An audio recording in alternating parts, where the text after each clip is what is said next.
and I'm going to start with a quote, and it's from the actor Steve Coogan, who says that the edgiest word at the moment isn't fuck, piss or shit, it's love.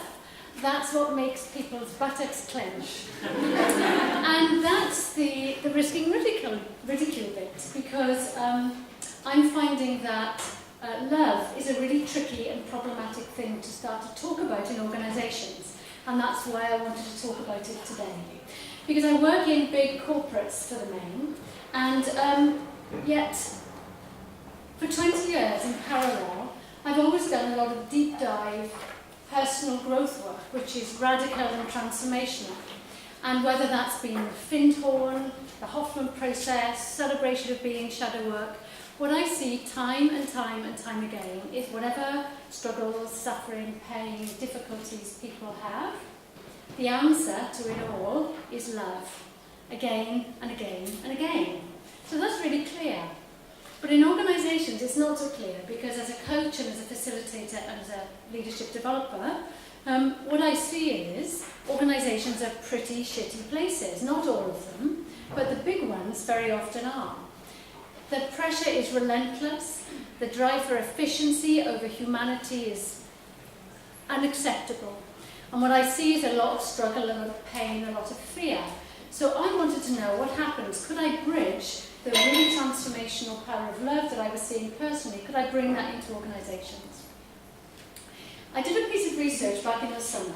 75 respondents, 6 in-depth interviews asking these questions. Does love matter in organisations? How comfortable do you feel about talking about it? Quick show of hands. Who thinks love matters in organisations? Yeah. Most of you, I'd say. Who feels comfortable talking about love in organisations? Yeah, less, maybe half. So what was interesting to me in my research was that 30% of respondents said they felt uncomfortable or very uncomfortable talking about love in the workplace. And that was interesting, because it's got to be more than that, right? Because my survey was self-selecting. So it must be more than that, I think.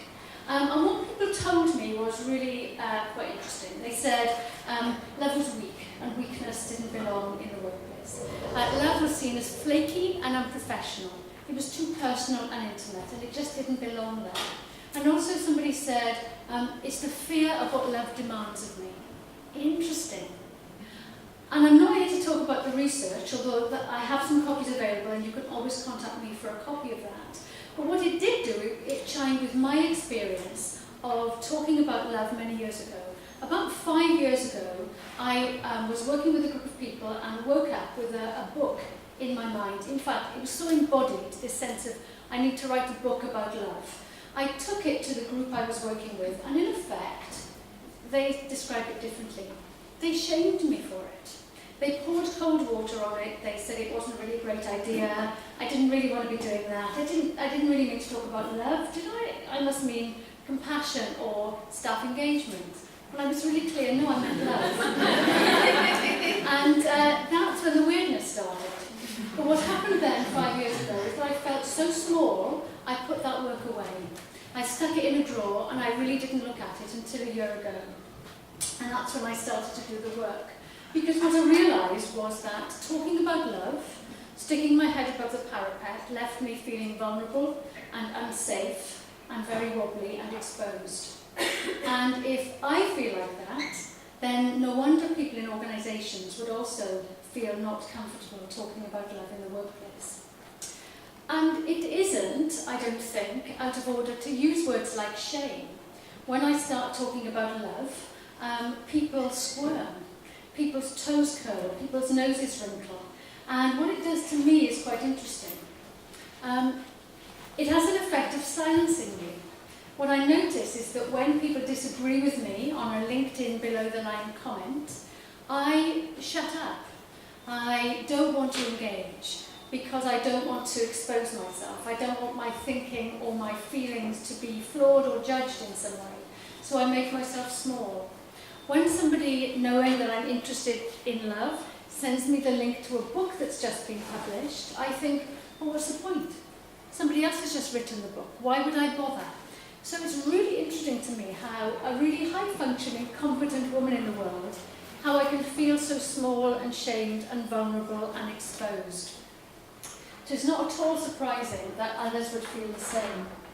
But another quote this evening, which is George Monbiot, the activist, political sustainability activist. He says that when something matters to us, we have to risk embarrassment. We have to get over our own reticence, and we have to take it on as our responsibility to break the awkward silence and talk about the things that other people don't want to talk about. So I'm committed to talking about love at no matter what cost and risking ridicule. But if I hold on to love, there are a bunch of things that help me to do this, because I'm determined to do that. And the first is nurturing and loving self-talk. I have found it ridiculously helpful to talk to myself, as if I am my mum, who died when I was quite young. And what I do is I bring her voice into my head, and I have her tell me that I'm doing fine. I'm doing just great. You're fine as you are, keep going, I've got you, you've got this. And it is ridiculously helpful to bring her voice into my life, really, to help me with having more courage to do things like this. But I also seek out friends who can do the same for me. When a book comes out that I think has said everything I have to say, I call one of two people and I say, do I have something to say? And Emma and Perry say, yes, you do. You have something interesting and worthwhile to say, keep saying it. I say, thank you, and I go back to what I'm doing. The other thing comes from initially Steve Jobs, apparently, and then Seth Godin, and it's Seth Godin, and it's ship your work. And this is an anti-perfection thing. He says that get it out the door without it being perfect. Risk it not being perfect. Send it as it is. Of course it's not perfect. Just get it out there. You can't change the world if somebody can't see what it is you want to change. So it's one of the things that I have in the back of my mind the whole time, which means that I will tweet a link to my blog, I'll put something on LinkedIn, I'll keep sending it out and risk having somebody say, yeah, I don't agree with you. Risk the fact that the piece of writing isn't a great piece of writing. And again, the self-talk comes into my mind, which is growth mindset stuff, which is, no, of course it's not a perfect piece of writing, you're not a writer. You're still learning this, have a go. There's something about holding it playfully, holding something lightly, and really holding a sense of experimenting with something. So writing and blogging and talking, all part of holding something lightly and experimenting. And then taking small steps. So I've let go of the book, actually, and that was enormously helpful. That's gone by the wayside. Who knows, maybe I will write a book one day. But for now, what I'm doing is taking the words of the great writing coach, Anne Lamott, into my mind, which is just enjoy the process of writing. Enjoy the reading, enjoy putting words on the page, enjoy the work of the day that's in front of you, and let go of everything else. So for me, it's the tweet that I send today, it's the 1,000-word article that I put on LinkedIn, and that's enough, that's plenty. But if I keep taking small steps in the same direction, that should get me where I want to go. Because if anything, love is about belonging.